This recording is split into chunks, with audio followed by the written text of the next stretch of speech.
Muito boa noite. Neste momento, damos início à abertura oficial do Seminário Internacional Crise, Rumos e Verdades, que acontece até a próxima quinta-feira, dia 11. A crise financeira global está atingindo povos de todo o mundo. A comunidade internacional busca soluções e rumos para superá-la. Para compreender as razões desta crise, é preciso debatê-la em profundidade, identificando as verdadeiras causas provocadas por um modelo econômico que fracassou. O governo do Paraná entende que o momento que todos nós estamos vivendo é extremamente grave. Por isso, este seminário vai servir de marco para a formatação de propostas para enfrentar a crise, contrapondo-se ao agora ultrapassado modelo da globalizada. Este seminário, dentro de um espaço democrático, está reunindo os mais categorizados economistas, professores, sociólogos e jornalistas, aos quais, desde já, o governo do Paraná agradece as suas participações. Yuri Gromyko e Andrei Kobiakov, da Rússia. Mário de Costanzo e Lorenzo Carrasco, do México. Tom Paley, dos Estados Unidos da América. Mário Lettieri e Paolo Raimondi, da Itália. Magnus Reiner, da Inglaterra. Alejandro Izurieta, da ONU. Michael Liebig, da Alemanha. Aldo Ferrer, da Argentina. José Félix Rivas, da Venezuela. Marco Naranjo Chiriboga, do Equador. Do Brasil, nós temos Carlos Lessa, Dark Costa, Ricardo Carneiro, César Benjamin, Eugênio Staub, Nildo Ouriques, o senador Aloísio Mercadante, Maurílio Leopoldo Schmidt, José Carlos de Assis, Francisco de Assis Inocêncio, Márcio Henrique de Castro, Franklin Serrano, Carlos Medeiros, secretário de Estado do Planejamento e Coordenação Geral do Paraná, o deputado estadual Enio Verri, Luciano Coutinho, Wilson Cano, Márcio Pockmann, do IPEA, Reinaldo Gonçalves, João Sixo, deputado federal Ciro Gomes. O Seminário Crise, Rumos e Verdades conta com um importante patrocínio, a idealização e a realização do governo do Estado do Paraná, com a participação do governo federal, do Banco do Brasil, da Caixa Econômica Federal, da Copel, a Companhia Paranaense de Energia, da Sanepar, da Agência de Fomento do Estado do Paraná, do BRDE, da Compagás, Cicobi e Fundação Copel. O apoio da Paraná Previdência, do BNDES, da Fundação Sanepar de Previdência e Assistência Social, a FUSAM, do Conselho Regional de Economia do Paraná, da Associação dos Engenheiros da Petrobras, da Associação dos Profissionais da Copel, do Conselho Regional de Administração do Paraná. Senhoras e senhores, ouvintes e telespectadores da TV Paraná Educativa, da Rádio Paraná Educativa AM 630.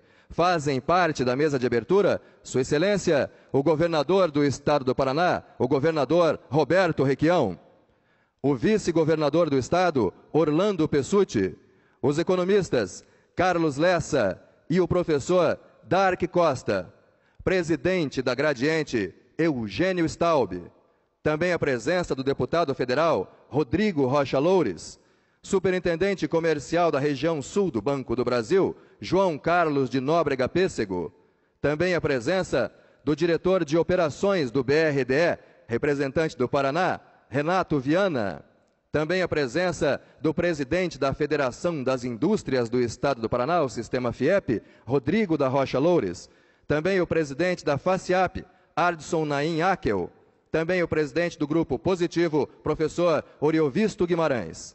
Mais uma vez, aos amigos que aqui estão conosco, vamos informando e especialmente aos nossos amigos e agradecendo pela audiência aos amigos que nos acompanham através da TV Paraná Educativa e também sintonizados nas ondas da Rádio Paraná Educativa AM 630, o nosso seminário está tendo cobertura jornalística para várias regiões do mundo. Estão credenciados correspondentes da China, da Itália, dos países árabes, da África de um modo geral, da Inglaterra, do Uruguai, do Peru e do Panamá.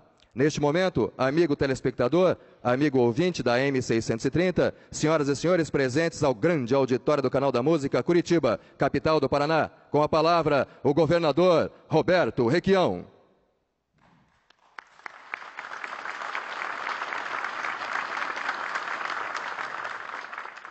O governo do Estado do Paraná chegou à conclusão que deveria colocar a sua televisão pública, a televisão educativa, a serviço da verdadeira abertura e aprofundamento do debate sobre a crise que vive o mundo hoje. Nós ligamos a televisão e não temos um dado sobre o México, absolutamente nada sobre a Rússia. Nós temos uma mídia extremamente bem comportada e unilateral. Era preciso que nós estabelecêssemos a multiplicidade das opiniões e das análises. Conversava eu outro dia com a ministra Dilma Rousseff, e a ministra me estimulou. Esse Requião vai fundo. É preciso que nós discutamos isso à exaustão. E nesse seminário temos, então, representantes de várias correntes de pensamento, várias análises interpretativas da crise que vivemos nós brasileiros, que se inscreve na grande crise do capitalismo financeiro no mundo, notadamente nos Estados Unidos, onde todo o processo teve origem. Este seminário não seria possível sem a colaboração do governo federal. Nós viabilizamos os recursos necessários para o que vai se desenvolver aqui, com apoio de empresas públicas do Paraná e de empresas vinculadas ao governo federal, como o Banco do Brasil e a Caixa Econômica. Mas o fundamental é a multiplicidade das opiniões. O que é que está acontecendo com o nosso país? Estamos nós no caminho certo? O nosso destino é nos transformarmos numa formidável plantation, como aquelas que os ingleses administravam na África ou na Índia? Será que esta regressão a um modelo agrário resolve o problema do emprego? Ou estamos certos quando dizemos que a industrialização é o caminho? O governo federal libera o depósito compulsório dos nossos bancos, mas o dinheiro não flui para o setor industrial. Os bancos, alegando a necessidade da liquidez, aplicam em letras do Tesouro Brasileiro. Nós estamos numa crise de crédito e nós temos o problema brutal da saída de recursos do país. O dólar continua entrando bem, as moedas estrangeiras mantêm o seu fluxo de investimento, mas nós tivemos na balança de entrada e de saída um prejuízo de 7 bilhões de dólares, segundo as últimas informações publicadas pelo governo federal. O capital desaparece. E nós estamos, então, à procura de um caminho, mas, acima de tudo, à procura de um espaço democrático para a discussão desses problemas. O governo do Paraná tomou a iniciativa. O apoio ao seminário surgiu de intelectuais como Carlos Lessa, do nosso Dark Costa, no que diz respeito à organização. E a contribuição do Enio Verri, nosso secretário de Planejamento, da equipe da Casa Civil com Rafael Iatauro. E conseguimos construir um espaço magnífico de debates. Mas eu queria destacar alguma coisa que já foi dita pelo nosso Boto Júnior, o nosso apresentador. O seminário está tendo cobertura jornalística para várias regiões do mundo. A nossa Paraná Educativa envia o seu sinal 1320 horizontal da Patagônia até o Canadá. Ela tem um alcance extraordinário através da leitura pelas antenas parabólicas. Mas nós estamos tendo cobertura da China, correspondentes chineses, da Itália, dos países árabes, da África, da Inglaterra, do Uruguai, do Peru e do Panamá. Uma boa parte do mundo está interessada no que acontece aqui, no que acontecerá nesse seminário. Vocês notaram que nós não temos aqui a inscrição de nenhum dos órgãos de comunicação representativos do Brasil, nenhum dos jornalões, nenhuma das agências se credenciou para participar, cobrir e dar a sua opinião. Aliás, eu cometo aqui um equívoco. A Carta Capital vai fazer uma cobertura e o Mino Carta se comprometeu a fazer um encarte com todas as posições expendidas ou assumidas pelo nosso seminário. Hoje é a abertura. E todos nós queremos saber o que pensa o setor industrial da crise. Era importante que nessa mesa nós tivéssemos representantes das classes produtoras, representantes das organizações empresariais. E o representante escolhido para a abertura desta sessão, primeira sessão desse seminário, é o empresário Eugênio Staub, da Gradiente. Ele fará a sua exposição e, posteriormente à exposição, nós abriremos a palavra para representantes da mesa que queiram fazer um comentário ou uma intervenção. De dia 7, que é hoje, até dia 11, pela manhã e pela tarde, nós teremos mesas de debates. Estas mesas se submeterão ao questionamento do público. Questionamento do público presente no auditório por escrito ou através da internet e do telefone.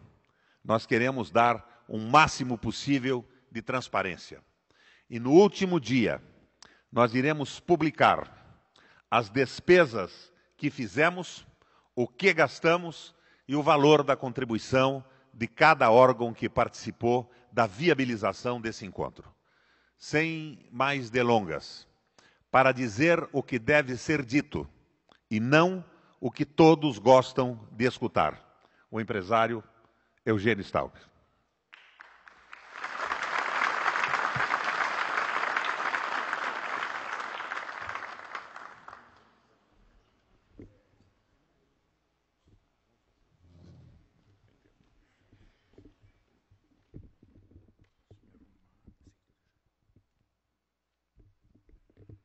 Senhor governador do Estado do Paraná, Dr. Roberto Requião, demais autoridades presentes, meus companheiros de mesa, senhoras e senhores. É uma enorme honra estar aqui hoje, participando da abertura desse seminário, e é, mais do que uma honra, uma grande responsabilidade. Quem de nós nessa sala poderia imaginar 5, 6 meses atrás, que nós estaríamos tratando de trabalhar 3, 4 dias num seminário para discutir uma crise dessas proporções. Essa crise é tão inesperada quanto ela é grave. Costumo fazer analogia com aquela situação que nós vemos em alguns filmes de cinema. De repente acordamos um dia com notícia de que um meteoro se dirige à Terra, com o risco de destruí-la em poucos dias ou poucas semanas. É isso que aconteceu com essa crise. Ela chegou e pegou quase todo mundo, no mundo inteiro, desprevenido.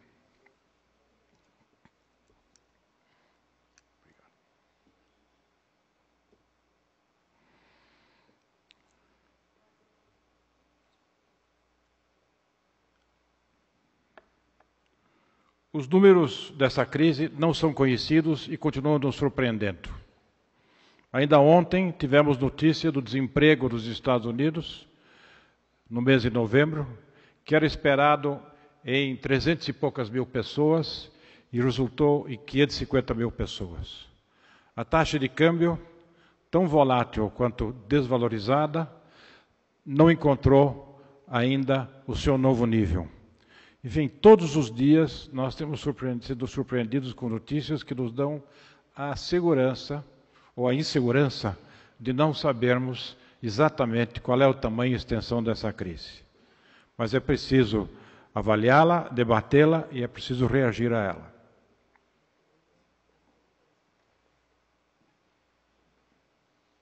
Gostaria de começar, só para dar o tom, com o parágrafo inicial de um competente texto escrito por um economista, Olivier Blanchard, que é o diretor do Departamento de Pesquisa do nosso conhecido Fundo Monetário Internacional. Ele preparou um documento, esse texto, para ser apresentado aos participantes da reunião G20, do qual participou o presidente Lula, há 3 semanas atrás, dos Estados Unidos. Vou fazer uma tradução rápida desse parágrafo, que dá a dimensão realmente da situação que nós estamos enfrentando, para depois nós entrarmos no mérito das soluções. As perspectivas econômicas globais deterioraram mais durante o último mês, à medida que a crise global financeira piorou. A crise financeira destruiu a confiança dos consumidores e dos empreendedores, produzindo um grave declínio da demanda doméstica. Isso no mundo inteiro. A dinâmica continua a ser negativa, com as atividades se esfriando cada vez mais no 3º e 4º trimestre, e os indicadores de confiança alcançando níveis que não alcançaram nas últimas décadas. Nos mercados financeiros, apesar da adoção de corajosas e abrangentes medidas de política pelas economias mais avançadas, continua havendo crise de liquidez, refletindo grande choque na confiança nas contrapartes. A desalavancagem e a venda forçada de ativos continuam sem cessar. Essas condições financeiras difíceis, acopladas à perda de atividade econômica, fazem prever um grave aumento nas quebras das empresas, nas economias mais avançadas. As economias emergentes também vieram receber pesadas perdas, como se vê no crescimento dos spreads, da dívida soberana e da dívida das corporações, e a pesada pressão nas taxas cambiais. Nada disso é novidade agora, seria um exercício de futurologia sem credibilidade meses atrás, mas essa é a realidade colocada para os principais líderes do mundo há 3 semanas atrás. E é uma realidade que nós conhecemos bem. Todos nós sentimos isso nos últimos dias, nos últimos 60 dias no Brasil. Mas é bom falar do Brasil num contexto histórico. É bom lembrar que o Brasil, durante o século passado, o século XX, teve um desempenho brilhante no seu crescimento, sendo o primeiro crescimento da maior parte das décadas daquele século. Durante os primeiros 80 anos do século passado, de 1900 a 1980, o Brasil teve o índice de maior crescimento de sua economia em relação a todas as economias do mundo. Fomos campeões mundiais de crescimento do PIB, sobretudo nos anos até 1980.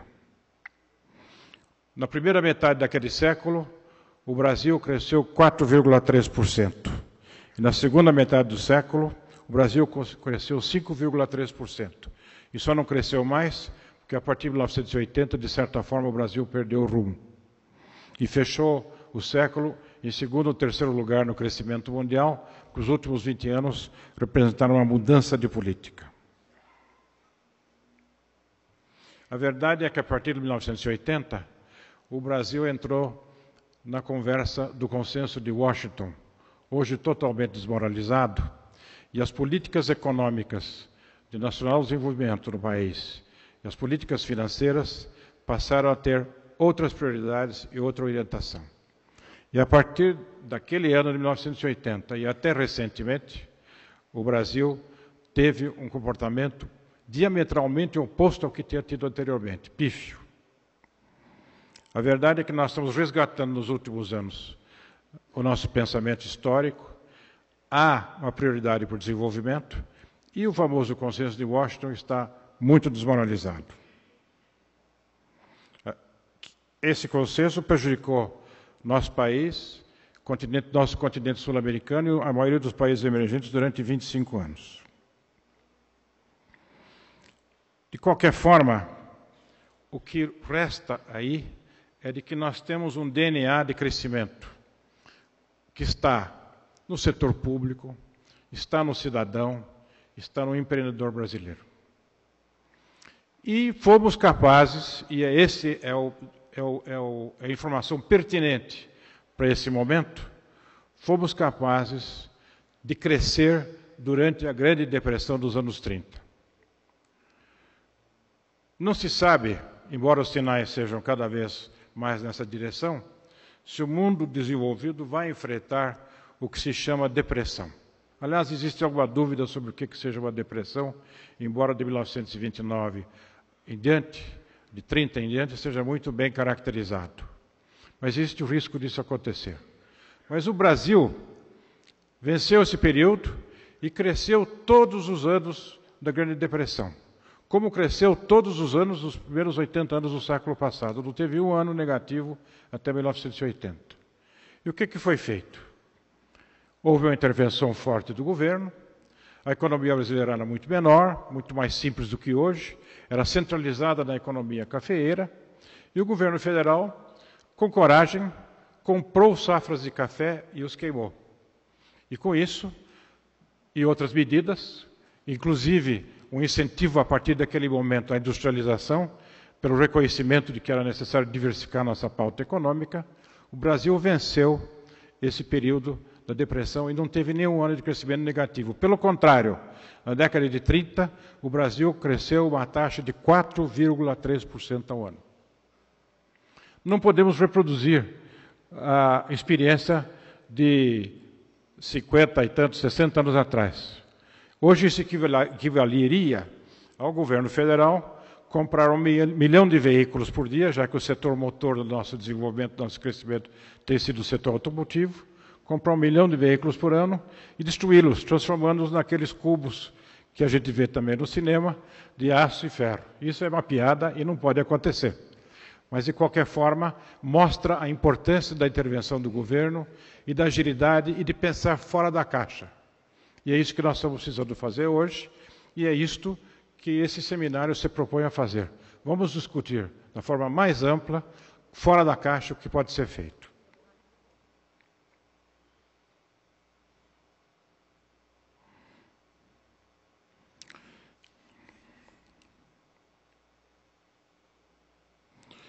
O que o Brasil pode fazer nesse momento, já que não pode comprar 1 milhão de automóveis por ano? A primeira coisa que pode fazer, no âmbito internacional, como já vem fazendo o governo do presidente Lula, é insistir na maior articulação internacional, liderando-a em parte, e insistir numa nova regulamentação de todos os fluxos financeiros mundiais. Há muito tempo se fala nisso no Brasil, mas isso não ganhou o eco que hoje ganha em função da crise. Crises, como todos nós sabemos, são oportunidades. E o Brasil é um país exímio, aproveitador de oportunidades em crises. A crise atual cria condições, e hoje é unânime.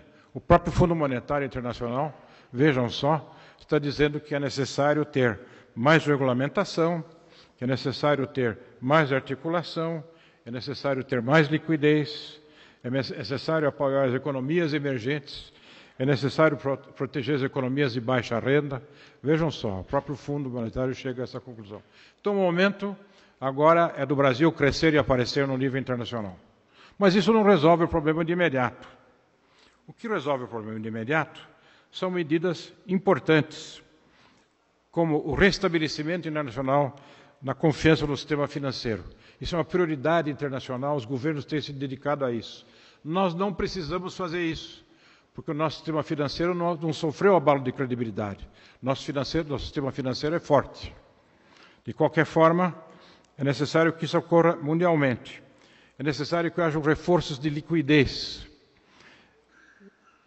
que também vem ocorrendo graças à iniciativa de países líderes e de países emergentes como o Brasil. O Brasil tem tomado medidas ousadas no sentido de melhorar a liquidez. Mas nesse momento, nessa questão, é preciso entender a diferença entre liquidez e crédito. O governador acabou de falar que nós estamos vivendo uma crise de crédito, e é verdade. Ela foi precedida por uma crise de liquidez. Houve o enxugamento da liquidez mundial e com reflexos no Brasil. Mas agora a crise é de crédito. E a diferença é a seguinte: a liquidez diz respeito aos recursos que têm que estar à disposição do setor financeiro para emprestar, para movimentar a economia. Esses recursos desapareceram, mas estão voltando. Já ouvimos o presidente do Banco Central dizer outro dia que a liquidez está voltando a níveis normais, baseado nas estatísticas do Banco Central. Mas não há crédito. Quem é empresário sabe que não há crédito. Por quê? O sistema financeiro, devido a mudanças importantes da psicologia da relação entre emprestadores e emprestado e aqueles que tomam emprestado, mudou as regras de crédito. O consumidor que antes tinha crédito para comprar um automóvel, hoje pode não ter mais. Há inúmeros exemplos desse tipo. Portanto, é necessário que haja uma volta ao crédito. Não quero me expandir demais, principalmente falando sobre temas acadêmicos, para uma plateia que é muito mais capacitada academicamente do que eu.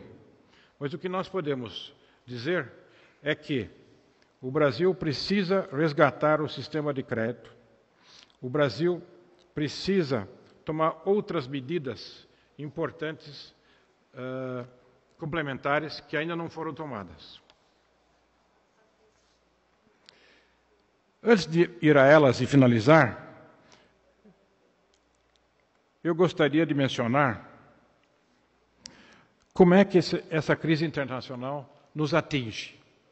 Porque a economia brasileira está bem, está crescendo, está sadia, temos todos o sentimento de que as coisas aqui estão bem, estão, de modo geral, muito bem, mas essa crise internacional nos atinge de várias formas. A primeira é pelo desaparecimento da liquidez internacional, já mencionada,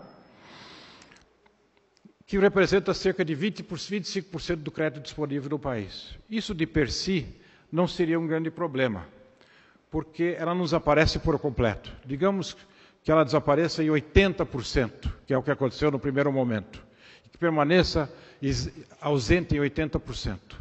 Isso quer dizer que 80% dos 25% que nós tínhamos de crédito tem que ser reposto. O Brasil tem várias fontes para isso internas. Somos um país com taxas elevadíssimas de compulsório, remunerada e não remunerada. A liberação do compulsório, que já começou, cerca de metade já foi liberado, é uma devolução de liquidez. Portanto, a liquidez é um choque de primeiro momento, mas ela não é permanente para nós, porque nós temos como escapar dela, sem recorrer aos recursos externos. O segundo problema é maior, bem mais complicado, é o desaparecimento do crédito que o governador mencionou. Esse é um problema de fator de confiança, é um fator psicossocial. Hoje, graças à mídia, graças a tanto falar em crise, graças a ver a desgraça dos países desenvolvidos, nós estamos imbuídos da crença de que nós estamos numa grande crise, que não precisa ser grande para o Brasil. Mas isso condiciona os comportamentos dos agentes todos. Há poucos dias me falava um economista sobre a importância do governo incentivar os consumidores a comprar. Aliás, o presidente Lula tem feito isso. Mostrar confiança, vão às compras, porque senão o desemprego virá como consequência disso. Esse mesmo economista, minutos depois, me dizia que ele tinha roubado o automóvel dele e que, tendo perdido o automóvel, ele tinha recebido do seguro, mas que não ia comprar outro automóvel agora, porque estava esperando os preços baixarem. Esse é o problema do comportamento dos microagentes. Cada um de nós tem certeza que o preço vai baixar, ou que não era de comprar, ou que eu vou perder o emprego, e isso é uma questão psicossocial, é uma questão que precisa ser tratada. A terceira forma como a crise nos atinge é através da queda de volume e queda de preços dos commodities. é grave, e é muito grave no primeiro momento, porque é um momento em que todo mundo ajusta estoques. Então, a primeira leitura de um cenário desses é dramática. A China deixa de comprar minério da Vale, mas não é que apagaram todos os alto-fornos da China. Pode ter desligado alguns, mas haverá continuado o consumo. Mas os estoques que estão, como os americanos chamam, no pipeline, vão ter que ser ajustados. Então, o impacto de quem está embarcando no commodity é muito grande no primeiro momento. Mas, mais adiante, nós vamos ver uma retomada a níveis menores dos embarques e dos preços. A quarta forma como essa crise nos atinge é para a valorização do dólar. Aliás, a valorização do dólar é uma dessas incoerências da economia mundial. Ninguém discute a fraqueza da economia americana e da ladeira descendente daquela economia. Mas quando as pessoas, os investidores do mundo inteiro querem buscar segurança, vão ao leito do Tesouro americano. É uma dessas incoerências das regras econômicas mundiais, mas é uma verdade, a ponto de hoje o leito do Tesouro americano está pagando um juro inferior a 1% ao ano, com tendências a chegar a zero, como, aliás, já foi no Japão. Essa valorização do dólar e a desvalorização do real não é necessariamente mal. Não é necessariamente mal. Porque um dos graves problemas da nossa política econômica há 10 meses atrás era a excessiva valorização do real. Então, a desvalorização do dólar, ela torna a nossa exportação mais competitiva, ela mitiga, de certa forma, a perda de preço das commodities, porque caindo o preço da soja, caindo o preço do minério, caindo o preço dos nossos itens de exportação, inclusive do petróleo, de certa forma, há uma recuperação da renda interna através de uma taxa de câmbio melhor. Então, a perda da taxa de câmbio não é necessariamente má e ela não é necessariamente grave. Tenho comigo aqui o Jornal do Globo, que, como tantos outros, publicou anteontem, dólar acima de 2,50. Parece o caos, tá? Parece o fim do mundo. Não é. Vamos lembrar 2005. Em 2005, nós temos a taxa média mensal aqui de todos os meses, foi caindo ao longo do ano, mas a taxa média do ano foi 2,43, 2005. Se nós acrescentarmos a inflação a essa taxa, porque salários e custos internos cresceram, a taxa de 2005 hoje seria 2,84. Isso quer dizer que se a taxa média de câmbio no ano que vem for inferior a 2,84, nós não estamos numa situação pior do que nós estávamos em 2005, quando a economia funcionou, as empresas exportaram, quem tinha que importar, importava, e muita gente ganhou dinheiro. Portanto, essa questão do dólar, que nos choca, não é necessariamente tão grave. Vamos ao que pode ser feito além do que foi feito. A questão do automóvel não tem muito jeito. Nós vamos sofrer uma queda grande, como de resto em todo o mundo, e o volume vai cair 20% ou 30%. Mas isso estava exacerbado. O automóvel era o principal indicador industrial de emprego brasileiro. Era o carro-chefe. Continuará sendo o carro-chefe, mas não tem muito jeito. O que nós precisamos fazer é preservar o crédito à habitação. Não haver crédito à habitação, isso sim seria desastroso. Seria realmente um drama. E precisamos fazer política fiscal. Especificamente, nós temos, só para ampliar o debate, também para finalizar, para colocar o debate, nós temos algumas ideias para colocar na mesa, que é uma redução básica da taxa básica de juros. O mundo inteiro está baixando juros. O Brasil, ficando onde está novamente tendo a taxa de juros elevada, e a mais elevada do mundo, e elevada em relação aos outros países. Veja o caso da Inglaterra. Aliás, o primeiro-ministro Gordon Brown surgiu dessa crise como um grande líder no momento de crise. Alguém que está aproveitando o momento para ganhar espaço político. A Inglaterra, essa semana passada, reduziu a taxa básica de juros de 3% para 2%. Reduziu 1 ponto percentual. Mas isso quer dizer que ela reduziu em 1/3 a taxa básica de juros de um momento para outro. Considerado agressivo até por alguns colegas da Europa, deles da Europa. 1/3 da taxa básica de juros do Brasil seria uma redução de 4,5%. A notícia que temos agora é que, face ao quadro de desemprego americano, o Brasil vai baixar a taxa de juros essa semana 0,5%. Não faz diferença. Então, o choque na taxa de juros, no momento que não vai haver inflação, e não há perigo de inflação, há deflação no momento, principalmente produtos derivados e commodities, seria uma primeira coisa a ser feita e muito sadia. Liberação do compulsório não remunerado, desde que os bancos o emprestem, que deem crédito. É uma ideia que já está circulando, que faria uma diferença no caminho de liquidez virar crédito. Redução ou exclusão do IOF sobre crédito a curto prazo, tornar o crédito mais barato, incentivar. Redução da taxa de juros dos órgãos de financiamento do governo, que já opera taxas menores, principalmente o BNDES, mas uma redução também ajudaria. E, finalmente, maiores prazos para recolhimento de impostos. Foram dados 10 dias, é muito pouco, 30 dias ou 60 dias faria uma grande diferença, especialmente se for por período temporário, seria um incentivo à atividade econômica. Sabemos das dificuldades que isso traz para fechar as contas mensais do governo, mas se houver uma grande recessão, as contas do governo não fecharão da mesma forma. Crédito à habitação é fundamental e o investimento tem que ser preservado. Tem que se estender o tapete vermelho para o empresário, grande e pequeno, individual, que queira fazer investimento no ano que vem. Durante algum tempo, a suspensão de tributos sobre investimento seria, para 2009, por exemplo, seria um bom caminho para isso. Fora isso, é atuar no psicossocial, é mostrar que a crise existe, mas que nós já fomos do passado e somos maiores do que ela. Eu tenho confiança que o Brasil vai sair bem dessa crise e aproveitar as oportunidades.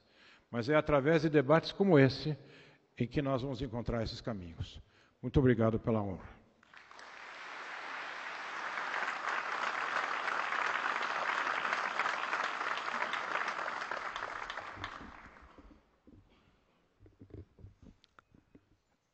Alô, som. Equipe técnica, por gentileza.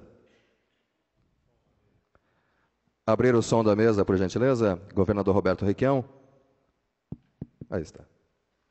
O agradecimento do governo do Paraná, a exposição precisa do presidente Agradiente, Eugênio Staub.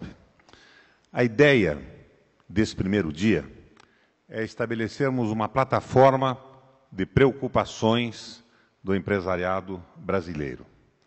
Então, eu gostaria de, se assim o desejarem, ceder o uso da palavra de uma forma concisa, como recomenda o momento, aos representantes do empresariado presentes.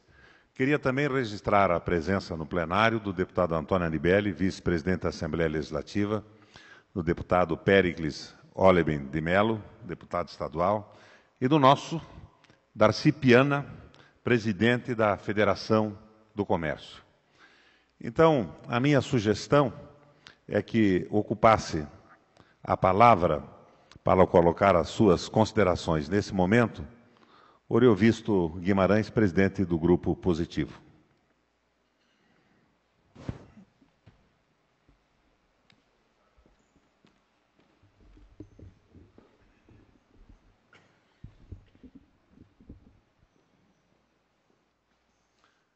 Muito obrigado, governador Roberto Requião, pela oportunidade que me dá. Não vim preparado, porque a recomendação ela é clara. Vamos falar pouco e rápido. E, rapidamente, quero dizer o seguinte. Nós presidimos um grupo que é o maior grupo de fabricação de computadores no nosso país. Somos maiores do que a Dell e a HP somadas. Somos um grupo 100% nacional.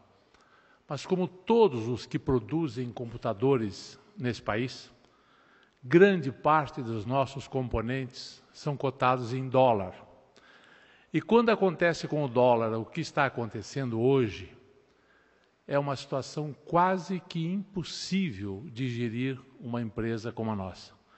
Na última sexta-feira eu comentava com o governador Roberto Requião, em poucos minutos, 15 ou 20 minutos, o dólar foi a 2,62 e em seguida voltou para 2,40.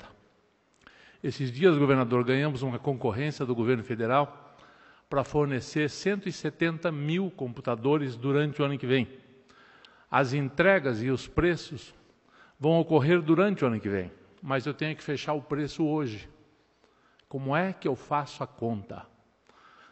Como é que isso vai acontecer? Então, quando a gente vê empresas como a Volvo demitindo 452 pessoas e dando férias coletivas, é importante lembrar que quando o empresário dá férias coletivas, entendam isso como sinal que ato contínuo, depois das férias coletivas, ele vai demitir mais um pouco. Sempre. Porque as férias coletivas não é senão uma maneira de regularizar o fluxo de caixa da empresa. Não pense que é bondade, não é. A coisa é um pouco diferente.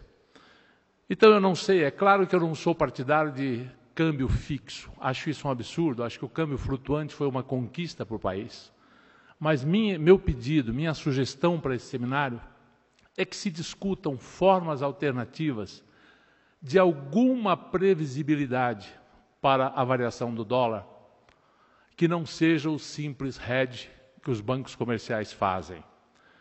Não preciso dizer que a taxa de juro que as grandes empresas pagam, que são as menores, nos últimos meses, dobrou. Simplesmente dobraram. Juros mais altos. Dólar que não encontra um patamar de estabilidade.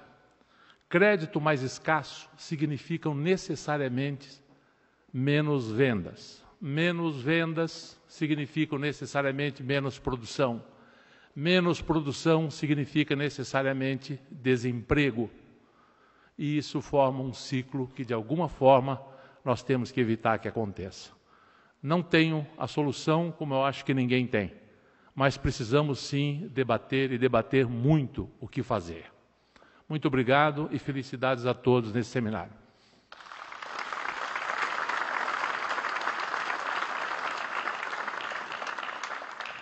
Vamos então ao lado esquerdo da mesa, convidando para uma breve intervenção o Ardisson Akel, presidente da FACIAP.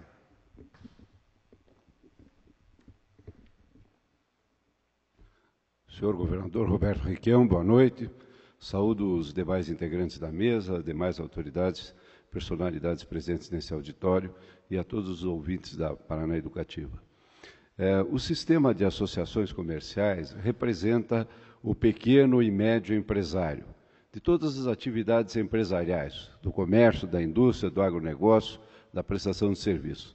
Disseminados em mais de 280 municípios do Paraná, temos percebido a ansiedade, a preocupação dos nossos associados, que são aqueles empresários que trabalham nas suas empresas, com suas famílias, e vivem cada momento da sua atividade empresarial.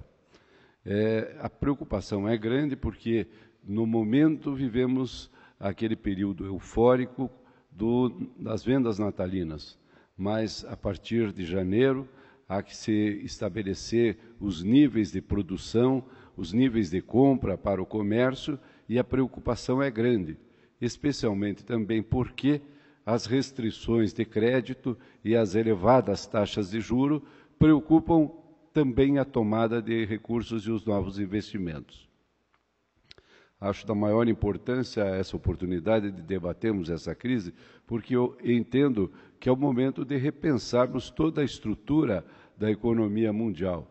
Mas ao pequeno empresário, aquele que não tem o quinhão, o condão de interferir diretamente nas grandes decisões, essa é uma oportunidade excelente de se manifestar e colocar essa preocupação, porque nós entendemos que sempre a pequena empresa é a que vai pagar a taxa de juro mais cara, é a que vai ter a maior dificuldade de se adequar aos movimentos da economia, porque são os vagões do fim do trem que sofrem os maiores impactos no freia e acelera.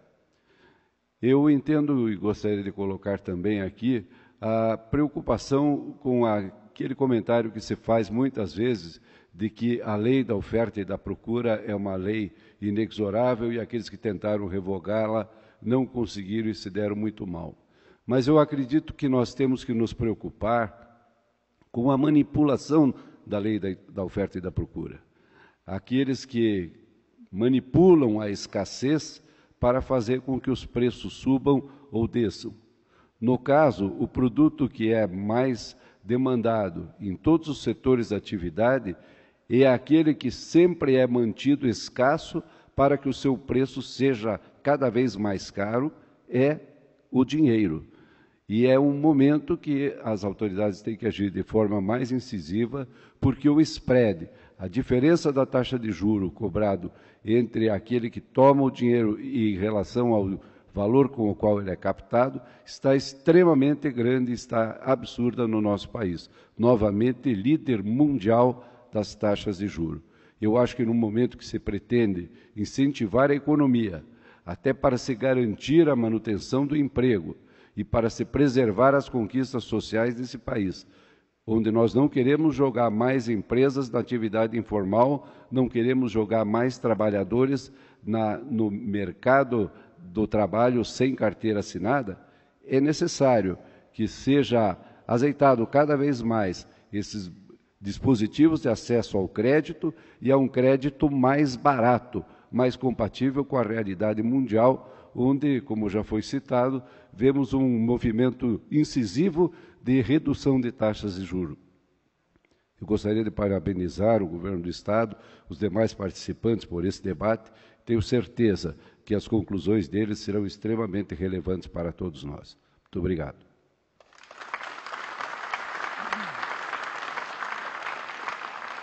Amanhã, pela manhã, às 9h30 da manhã, o tema em debate será crise e economia mundial. A origem e a natureza da crise, intensidade e profundidade da crise, dimensões da crise, teóricas, ideológicas, práticas, novos elementos para superar a crise, recessão e depressão, fluxos de comércio e protecionismo, fluxos de capital, impactos sobre a interdependência internacional.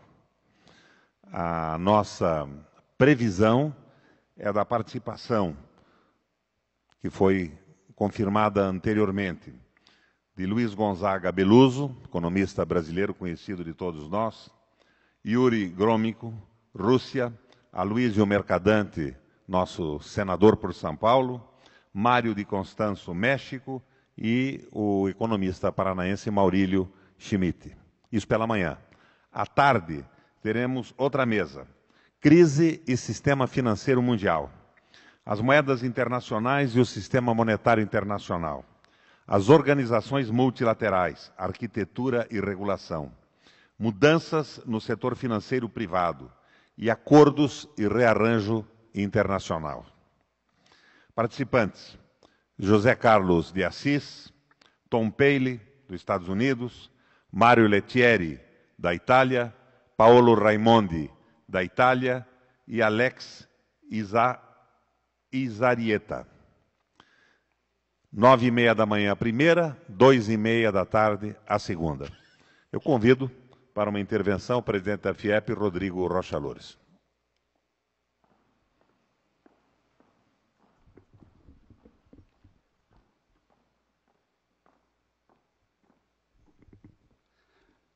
Governador Requião, esse seminário organizado por iniciativa do Governo do Paraná é extremamente oportuno e importante.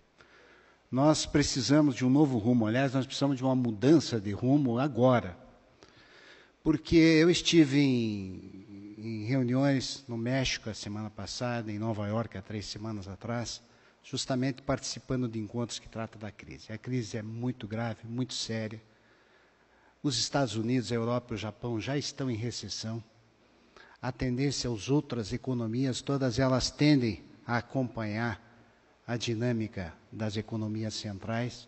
Por conseguinte, existe um risco, e é um risco muito presente, do Brasil também ir para a recessão, se não houver uma rápida mudança e uma radical mudança e mudanças fundamentais na política econômica. O Eugênio Staub se referiu à questão fiscal, se referiu à questão monetária, o Oriovisto falou da questão cambial. O que se nota é que o governo ele tem sido mais reativo do que proativo. O grande desafio nosso é nós nos anteciparmos à recessão, governador. Nós não podemos ficar esperando ver o que acontece para ir fazendo ajustes nas taxas de juros ou ajustes na política cambial. Nós podemos e temos condição, e esse seminário possivelmente vai dar ensejo a isto, de reunindo o melhor do pensamento econômico do Brasil, interagindo com pensadores também da comunidade internacional, visualizar quais são aquelas mudanças fundamentais que podem ser feitas na política macroeconômica brasileira já, ainda esse ano, para evitar que aconteça o risco, né, de que o ânimo dos empresários seja perdido. Os empresários estão vivendo um momento no Brasil de crescimento nos últimos 2 anos, isso é evidente, a economia brasileira vai bem, mas este ânimo pode ser destruído.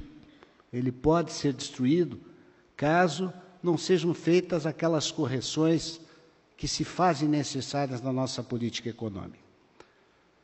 Primeira delas, a questão do câmbio. O câmbio precisa ter estabilidade, não pode ficar com essa volatilidade. Nesta volatilidade, governador, é impossível para os empresários planejarem as suas operações. Então, isso é um desafio para esse seminário, é visualizar qual seria uma solução para assegurar um mínimo de estabilidade na questão do câmbio. O juros, senhor governador, não é possível nós estarmos pagando os maiores juros do mundo e ainda assim está evadindo bilhões de dólares. Então, nós temos que reduzir o juro em pelo menos 4%. Tem que haver uma redução radical para sinalizar para o empresariado que realmente o governo brasileiro vai apoiar a produção, vai agir pesadamente a favor da produção e dos investimentos. E essa sinalização tem que acontecer a nível de redução de juros. E, finalmente, na questão fiscal, senhor governador, a política fiscal brasileira nos últimos 15 anos tem se pautado pelo conceito do superávit primário. O que é essa questão do superávit primário, se não ficar fazendo recursos fiscais, recursos públicos, para pagar juro? E o Brasil tem pago juro, uma barbaridade de juro nos últimos 10, 15 anos, à razão de 100 bilhões de dólares, 100 bilhões de reais por ano. Então, a grande mudança que tem que acontecer a nível de política fiscal, que o que deve pautar a política fiscal é a capacidade de poupança do setor público, e não mais o superávit primário. Então, essas são as nossas sugestões, e eu, como paranaense, fico muito orgulhoso de ver que o Paraná está tomando a iniciativa de organizar um encontro como esse, que se propõe a justamente identificar novos rumos e soluções para a nossa crise. Inclusive, governador, gostaria muito de ver com que esse seminário se convertesse como que num observatório permanente, porque a crise não só vai se agravar, como ela vai ser longa. Parabéns, governador.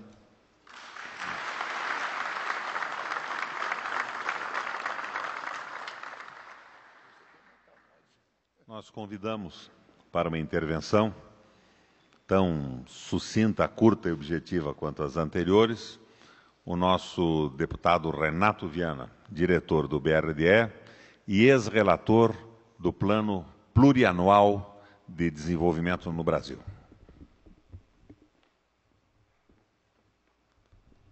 Gostaria inicialmente de cumprimentar o governador Requião, o vice-governador Pessutti, toda a sua equipe, e aqueles que organizaram esse seminário tão importante. Acho que somente a ousadia, a coragem, a lucidez do governador Requião é que poderia trazer a debate nesse instante as maiores autoridades, não só da nossa economia, da economia internacional, do sistema financeiro.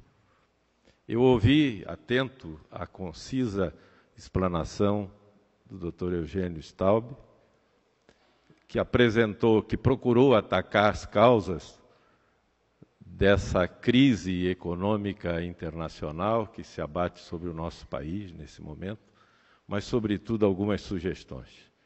Nós representamos, nesse instante, os 3 governos Paraná, Santa Catarina e Rio Grande do Sul, que são controladores do BRDE, o Banco Regional de Desenvolvimento do Extremo Sul, que acho que, com a Caixa Econômica, com o Banco do Brasil e as agências de fomento e os bancos de desenvolvimento deste país, têm um papel fundamental neste momento.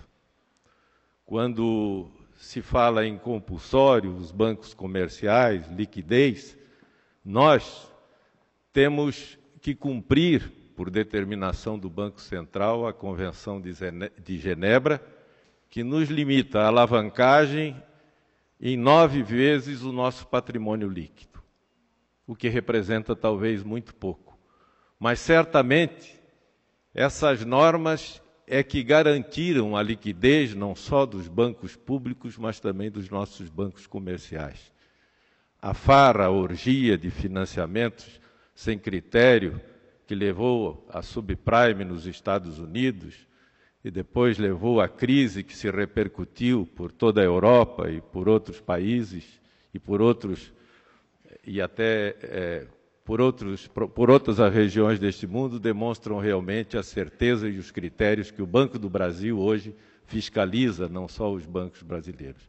Mas, nesse instante, o que eu gostaria, para finalizar, é dizer de que, mais do que nunca, o BRDE, que aqui é o maior repassador de recursos com o Banco do Brasil e Bradesco, não só para o crédito automático, para a instalação de novas empresas, para ampliação, para a finamização, a adquisição de máquinas pelo sistema Finame, ou até pelo giro, e neste momento, mais do que nunca, nós temos que encontrar uma solução justamente para a redução dos juros e a negociação dos menores spreads para que possamos atender o empreendedor brasileiro. E esse papel é fundamental para que os bancos de desenvolvimento possam, através de repasses, como foram feitos tradicionalmente pelo BNDES, que considero, se não maior, um dos maiores, e é seguramente o maior banco econômico e social do mundo, possa, já com 90 bilhões no mercado de investimento, possa repassar recurso aos bancos públicos, aos bancos de desenvolvimento desse país, às agências de fomento, à Caixa e ao banco, para que a gente possa, sem dúvida, neste momento, atendê-los, neste momento de crise, principalmente, não só a grande, a média empresa, mas, sobretudo, o micro e pequeno empresário, com programas que venham diferenciá-los para garantir não só os investimentos, a manutenção da produção e a manutenção, sobretudo, dos empregos. Por isso, neste momento, deixo como recado e sugestão, sem dúvida nenhuma, para que, em nome dos diretores morais, vice-presidente do banco, do diretor Pissetti, aqui do Paraná, que o BRDE, a exemplo do Banco do Nordeste, do Banco do Amazonas e de outros bancos de desenvolvimento, tem com o BNDES um papel fundamental nesta crise que se abate sobre o país. Muito obrigado.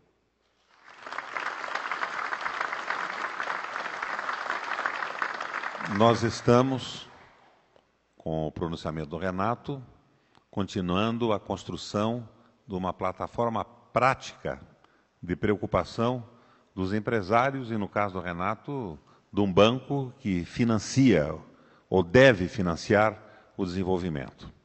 Em seguida, eu convido para uma intervenção o João Carlos de Nóbrega Pêssego, que representa o presidente do Banco do Brasil e é o superintendente comercial da região sul do Banco do Brasil.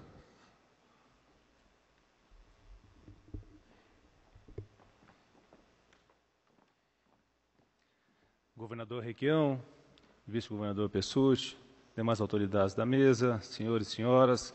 Gostaria, em primeiro lugar, governador, de agradecer ao convite ao Banco do Brasil para participar desse evento. Não poderíamos nos furtar. O Banco do Brasil, como todos sabem, é um banco que atua desde a pessoa física, faz os empréstimos para micro, pequenas, médias, grandes empresas e tem uma atuação destacada no agronegócio, na agricultura familiar, no agronegócio deste país e também no comércio exterior. A nossa presença aqui nesse evento nada mais é do que uma reafirmação da parceria que existe entre o Banco do Brasil e o governo do Estado do Paraná. Então, muito obrigado pelo convite, mais uma vez, governador, e nos sentimos muito honrados em fazer parte desse evento. Muito obrigado.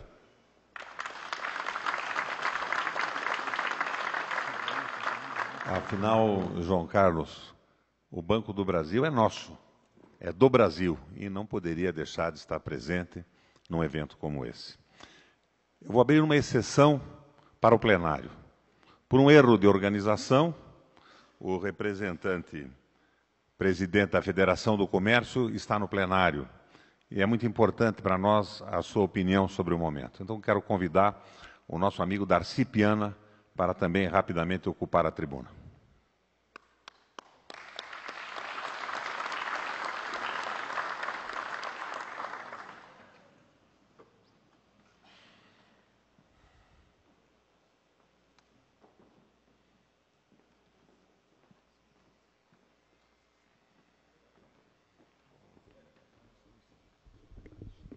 Boa tarde a todos. Quero cumprimentar o nosso governador do Estado, Roberto Requião. Cumprimento também as demais autoridades da mesa, os companheiros de plenário.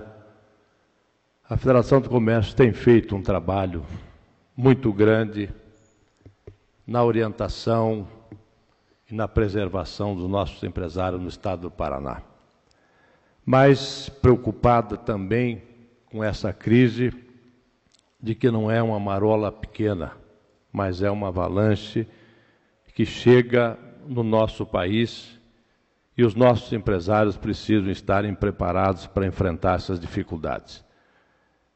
Eu acredito e creio que a iniciativa do governo do Estado do Paraná em reunir esses economistas, jornalistas, conhecedores da economia do mundo todo é fundamental para que a gente possa discutir profundamente essa crise. Eu não quero me lembrar, e disse isto hoje, inclusive, para alguns amigos, do mês de fevereiro, de março. Nós vamos passar este final de ano, por certo, vendendo ainda com os recursos do 13º, de férias, e inclusive dos recursos das demissões que estão acontecendo. Mas depois de passar esse aspecto, nós vamos ter dificuldades, como disse nosso companheiro Áquil, e as coisas vão ficar muito difíceis. Nós ouvimos e acompanhamos toda essa evolução. Quando a ABIMAQ, que mais ou menos trabalha com 280 mil empregos nesse país, anuncia uma carnificina, isso é pronunciamento do seu presidente, em que prevê demissões na ordem de 145 mil funcionários. Quando nós vemos o setor automotivo com 380 mil automóveis no pátio, mais 200 mil automóveis nas nossas concessionárias. Quando nós começamos a sentir que a agricultura começa demissões, quando nós começamos a entender que o comércio, a partir de janeiro e fevereiro, começa, e por ser ele o que mais emprega nesse país, e só no Paraná nós passamos de 1.700.000 empregos, nós vamos ter grandes dificuldades de fluxo de saída de mercadoria dos nossos negócios. E nós esperamos de que, à luz dessas discussões, a gente possa encontrar uma solução não apenas na questão do juro, do câmbio, mas principalmente na preservação da nossa empresa, dos nossos investimentos, que é fundamental para a continuidade dos nossos negócios do comércio. Quando a agricultura não vai bem, e quando nós começamos a ver de que até 90 ou 120 dias atrás, o etanol e o açúcar eram o diamante e o ouro desse país. E a partir de agora, nós vemos o açúcar cair 50%. E o etanol, quando o barril do petróleo estava a $156 e hoje é a 44, 43, por aí, o 42, vocês imaginem o que vai acontecer com essas 280 refinarias ou investimentos que foram feitos nessa área. Então, quando o agronegócio cai, o nosso comércio vai ter dificuldade e assim por diante. Então, eu acho que nós temos que discutir isso com muita propriedade e eu quero aqui louvar o nosso governador e toda a sua equipe por esta iniciativa em que a gente possa discutir aqui no Paraná e nesse país as nossas soluções futuras. Muito obrigado.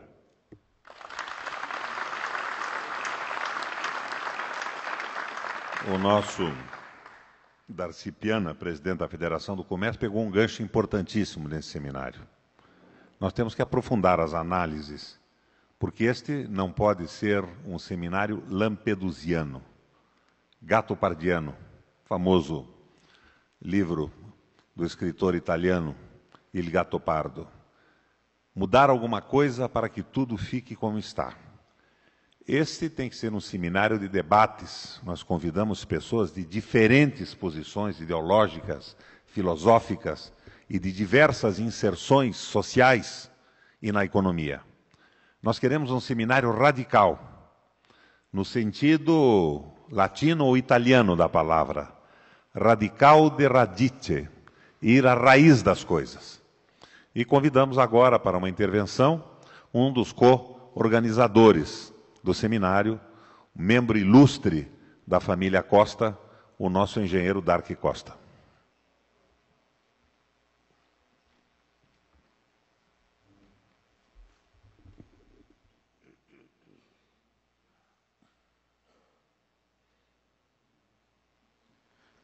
Antes de mais nada, eu queria parabenizar o governador Roberto Requião pela coragem que ele teve em aceitar uma proposição minha e do Lessa de organizar um evento desse para nós discutirmos os rumos do Brasil. Porque só faz sentido discutir a crise pensando no futuro desse país. É interessante entender que esse país tem características muito interessantes. Ele se inseriu no mundo de forma completamente nova após uma grande crise, 1929. O Brasil, em 1929, ou durante todo o Império e os primeiros anos do século XX, foi um país exportador de café. Se inseria na economia mundial pela produção de café, exclusivamente café.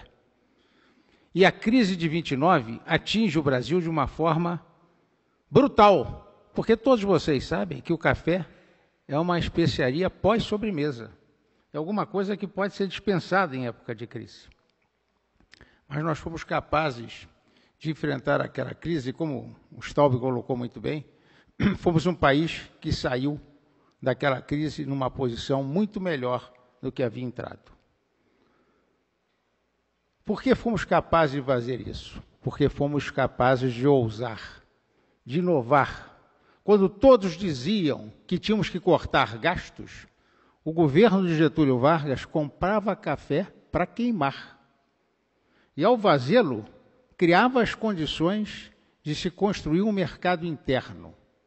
E, ao fazê-lo, criava as condições de se constituir uma indústria, de diversificar uma economia, de se construir um processo do qual era possível se imaginar um país diferente, urbano, um país capaz de se inserir dentro de um outro contexto. A razão desse seminário não é só discutirmos o que estamos vendo. A razão desse seminário é pensarmos no nosso futuro, pensarmos no futuro dos nossos filhos e dos nossos netos, porque as crises passam, mas o Brasil vai ficar. Muito obrigado.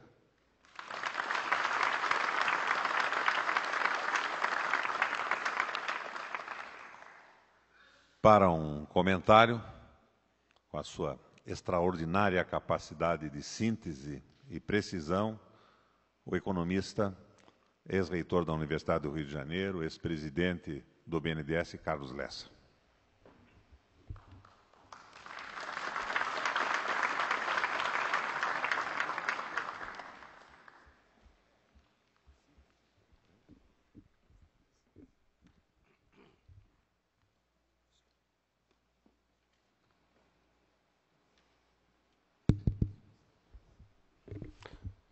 Quero, como professor e ex-reitor de uma Universidade Federal do Rio de Janeiro, transmitir ao governador Roberto Requião um muito obrigado pelos estudantes e professores do Brasil, porque a disponibilização destes debates no âmbito universitário está prevista como um desdobramento desse seminário, e é esse um dos subprodutos que nós temos muita esperança de ter peso na história da construção desse país. Muito obrigado. Agora, eu creio que, como professor, eu vim muito para aprender. Então, eu posso listar centenas de perguntas, mas vou listar apenas 3. A primeira pergunta é a seguinte: essa foi a crise do mundo da globalização financeira.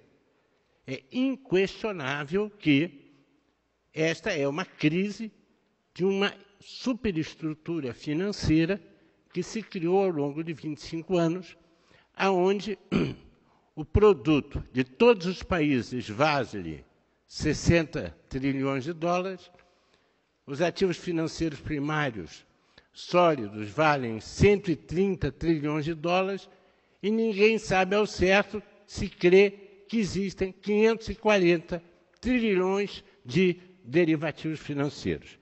É evidente que essa superestrutura quebrou e está em claro processo de desmoronamento. Quer dizer, nenhum banco de investimento importante sobreviveu no mundo.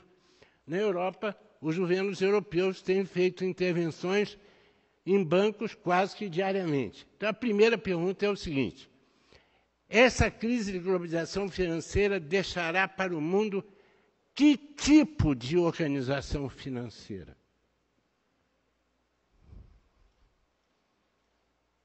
Uma única coisa eu posso afirmar: não será uma solução à la Lampedusa.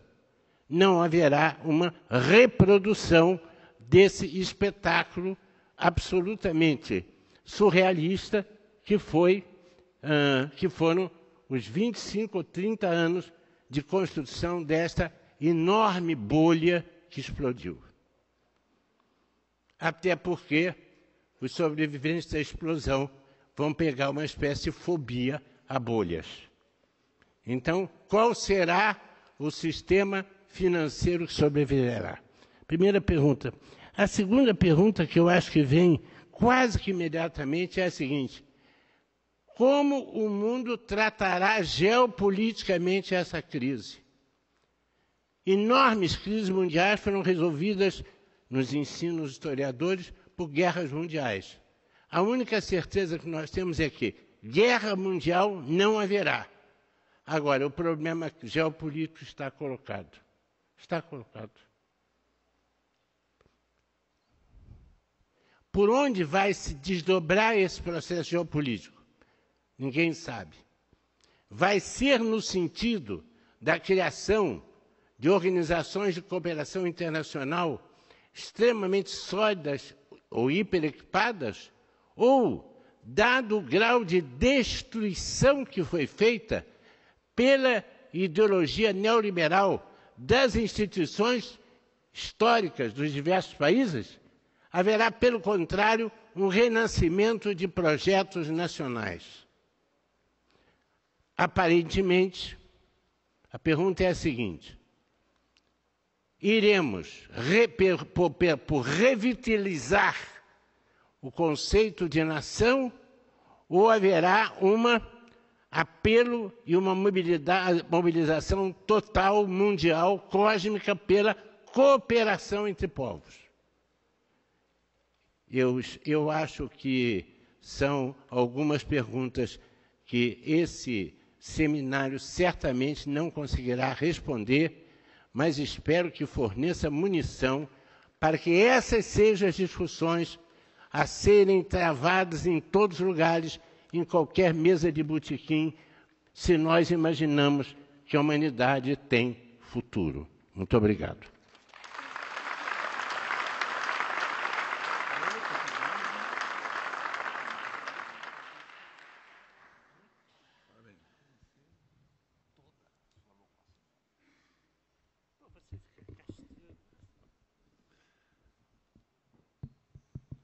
O governo do Paraná oferece esse seminário democrático, aberto de contraposições de ideia, ao Brasil, ao presidente Lula e ao governo federal.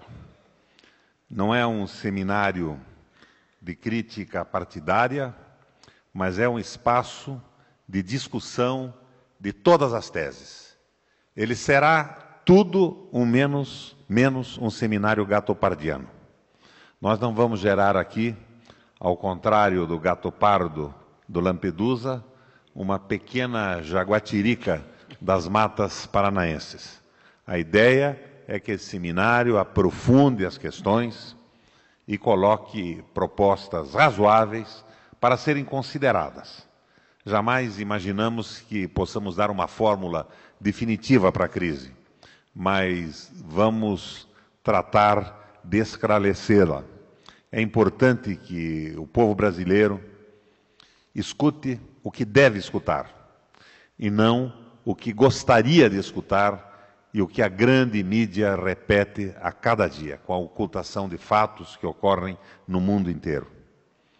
E eu, para o encerramento desta reunião de hoje, renovando o convite para amanhã às 9h30, participarmos do debate sobre a crise e a economia mundial, redesenhado agora com a participação do Aloysio Mercadante, do Nildo Euriques, do Andrei Kobayov, do Mário Di Constanzo, do Maurílio Leopoldo Schmidt.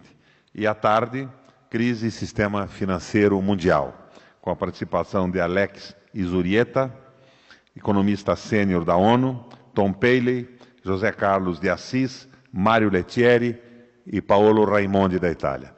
E para o encerramento, que será feito à perfeição, com a mesma concisão e profundidade do pronunciamento do Dr. Carlos Lessa, eu passo a palavra para o meu vice-governador Orlando Pessutti. Para que sejamos ser o mais conciso possível, falo daqui mesmo, desta mesa. Quando o governador Requião fala na floresta, fala na Jacatirica, me vem à mente esta crise toda que aqui foi mencionada, me vem à mente a história do pássaro, que havendo grande incêndio na floresta, corre para o rio, corre para a lagoa, pega com seu bico a água e tenta apagar o incêndio. E aí a pergunta tradicional que se faz a ele, que de nada adianta aquilo, e ele responde que a parte dele ele está fazendo. Também me ocorreu aquilo que disse o presidente norte-americano, que não perguntassem o que a América pudesse a eles fazer, mas o que todos eles pudessem fazer para a América. Me ocorre, então, nesse momento, de ressaltar, governador Requião, a iniciativa do governo do Paraná, a iniciativa de se colocar a televisão pública a serviço do público brasileiro e do público de todo o mundo, das mais diferentes camadas sociais e das mais diferentes linhas de pensamentos e de formulação ideológica. É evidente que numa hora dessa, em que nós estamos aqui com a TV pública aberta para o mundo, trazendo opiniões da maior diversidade, que serão certamente ao final, pelo Dark, pelo Lessa, pelo Benjamin, por outros tantos companheiros de organização desse evento, como é o caso da Casa Civil do Dr. Iataura, a Secretaria de Planejamento do Enio, a comunicação do nosso secretário Benedito, a nossa televisão do Marcos Batista, será tudo isso, serão todas essas propostas sintetizadas, sistematizadas, para que nós possamos daí tirar um extrato daquilo que este seminário produziu. Por esta razão, eu vejo como de fundamental importância o que está sendo feito pelo governo do Estado do Paraná, e que não deveria este seminário merecer as críticas muitas vezes infundadas que vem recebendo daqueles que, ao invés de criticar esse seminário, deveriam estar aqui trazendo as suas boas ideias, suas boas propostas de como poderíamos fazer para assegurar o crédito nesta hora tão importante em que o crédito começa a desaparecer, de como cuidar do câmbio, que foi aqui tão mencionado, que precisa ter uma política de câmbio devidamente ajustada, de como baixarmos os juros, já que isso lá na Inglaterra foi feito num percentual de 33%, aqui também, quem sabe, poderia ser feito. Então, aqueles que estão a nos criticar, ao invés disso fazer, deveriam estar colocando seus espaços e trazendo aqui a sua presença física e a sua ideia para contribuir da mesma forma que o pássaro tentava contribuir para que o incêndio da floresta se apagasse, fosse eliminado, que eles viessem aqui para que, com as suas simples ideias, pudesse contribuir para que essa crise pudesse ser um rumo diferente e não tão prejudicial ao nosso país. Por isso, eu repito, o governo do Paraná e a TV pública estão cumprindo o seu papel de fazer a sua parte, ao manter uma política de investimento firme e forte no Estado do Paraná. Está aí o nosso Programa Estadual de Desenvolvimento, o PAC do Paraná. Ao mandarmos à Assembleia Legislativa e lutarmos para aprovar essa mini-reforma tributária, diminuindo de 18% para 12% o ICMS de 95 mil itens. E ao realizar este seminário, trazendo inteligências do mundo inteiro para dar a sua contribuição, para que possamos juntos construirmos uma proposta e mostrar que há outros e bons caminhos para o nosso país. Era isso, muito obrigado.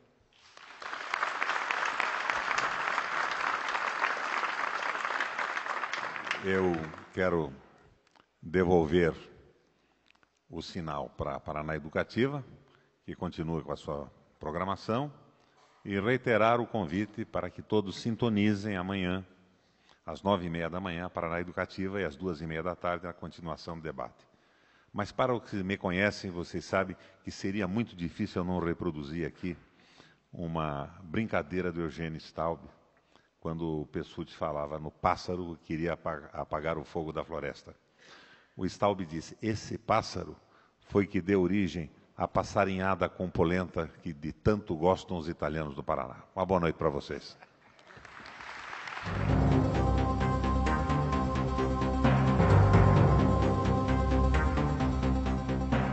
Vamos conversar agora com o governador. Eu gostaria que o senhor avaliasse como foi esse primeiro dia de discussão, quando os empresários colocaram principalmente os temores e as preocupações com essa crise.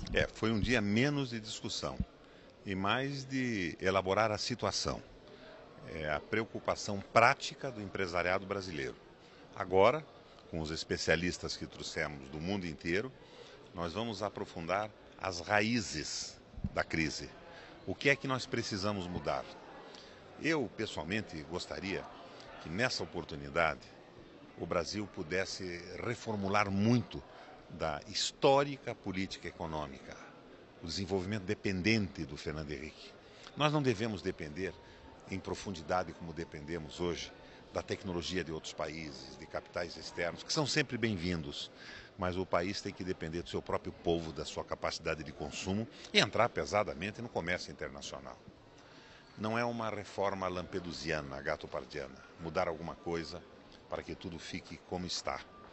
Nós queremos um seminário radical, do italiano radice, um seminário que vá às origens, às raízes. Radice é raiz, as raízes da crise. E não é um seminário que pretenda criticar governo, mas é um seminário que pretende esclarecer as coisas. Não dizer o que todo mundo está dizendo. A imprensa vinculada aos grandes capitais, ao capital financeiro, à exportação, mas dizer o que o povo precisa saber. E iluminar com as inteligências que trouxemos aqui a grande discussão da crise financeira dos Estados Unidos e os seus reflexos no Brasil e no mundo. O empresário Eugênio Staub colocou que espera uma ação efetiva do governo. O senhor acredita que esse é realmente o caminho? O governo está tomando medidas. O governo liberou o compulsório. O que os bancos fizeram? Não repassaram para o setor privado. Seguraram o compulsório e aplicaram em títulos do Tesouro que não rendem quase nada, sob o pretexto de garantir a liquidez.